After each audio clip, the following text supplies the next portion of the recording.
Welcome to the deep dive. Today, we're going to tackle something that trips a lot of people up: warranties and guarantees. Yeah, they sound similar, but they're really quite different beasts, legally speaking. Exactly. So, our goal here is to kind of cut through that confusion. We want to give you a quick, clear rundown on what these mean when you actually buy something. We'll touch on the legal definitions, the real differences. Right. And things like express versus implied warranties, what's stated versus what's just assumed. And what happens if a warranty isn't honored? What are your options then? Good one. Plus, we'll briefly hit on extended warranties. Are they worth it? And warranties on used or refurbished goods, that comes up a lot. Definitely. Also, sneaky loopholes, those verbal promises salespeople sometimes make, Oh yeah, those can be tricky. and how you might accidentally void your own warranty, and like your final options if things really go wrong. So a pretty packed overview. Okay, let's jump right in. First off, that core difference. hmm Warranty versus guarantee. What's the main thing to grasp? Well, the simplest way to think about it is a warranty is generally a legally binding promise. It's about the product's condition, quality, freedom from defects, usually for a specific time. It's more like a contract. Okay, legally binding. Got it.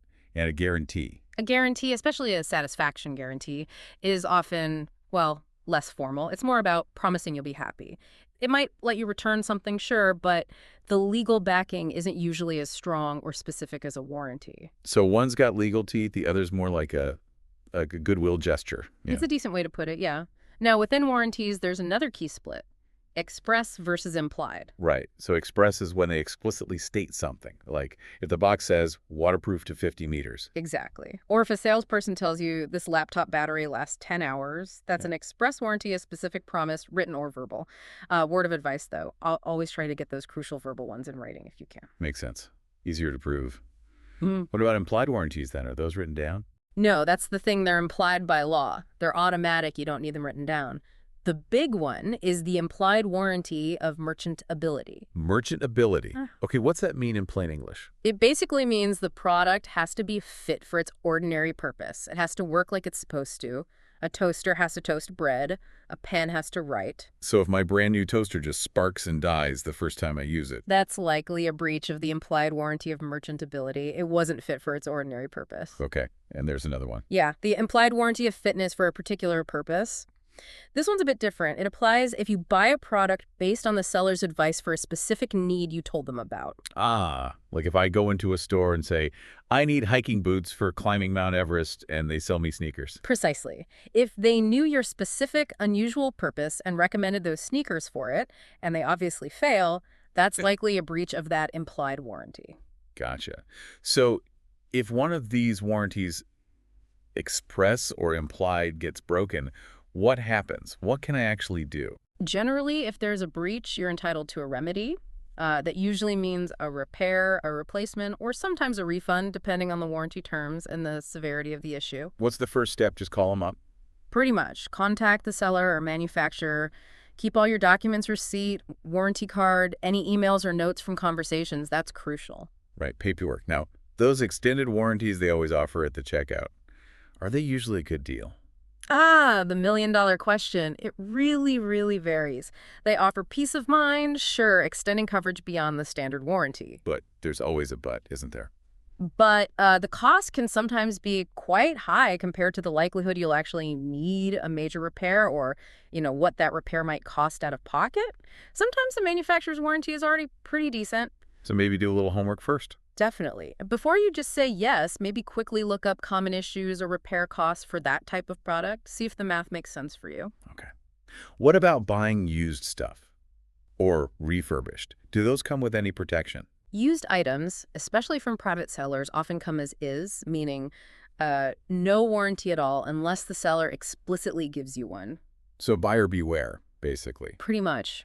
Refurbished products are a bit different. They're often sold by manufacturers or retailers and sometimes come with a limited warranty, but it's usually shorter than for a new product. Always check the specifics. Good to know. Now, loopholes. Are there ways companies try to wiggle out of warranty claims? Well, wiggle out might be strong, but warranties do have limitations and exclusions. You really need to read the fine print. Like what kind of things? Things like very specific definitions of what counts as a defect, or requirements for you to perform specific maintenance routines, or excluding damage from normal wear and tear, which can be subjective. So that boring document they give you is actually important. It really is. Tedious, maybe, but it tells you what is actually covered and what isn't. Okay, and back to those verbal promises from salespeople. You said get it in writing, but if you don't, does it count for anything? Legally, a verbal promise can create an express warranty. The problem is proof. If it's just your word against theirs later on, it's tough. So not something to rely on heavily then. I wouldn't know. If a specific feature or promise is important to your purchase, try get it documented somehow. Email, note on the receipt, anything. Can you mess up your own warranty? Like do something that voids it? Oh, absolutely. Using a product in a way it wasn't intended, failing to do required maintenance, or maybe getting an unauthorized third party to repair it, those kinds of things, can definitely void a warranty. So probably shouldn't try fixing my own smartphone screen if it's under warranty. Probably not, unless you really know what you're doing and the warranty allows it, which most don't for that kind of thing. Check the terms first. Okay, last resort time.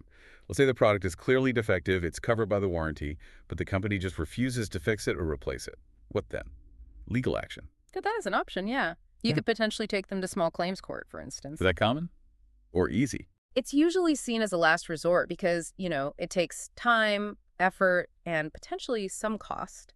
You'd want to be sure you've exhausted all other avenues complaining to the company, maybe mediation first. Right. So wrapping this up then, the big takeaway seems to be warranties, legal protection, guarantees more about satisfaction, and knowing about express versus implied is key.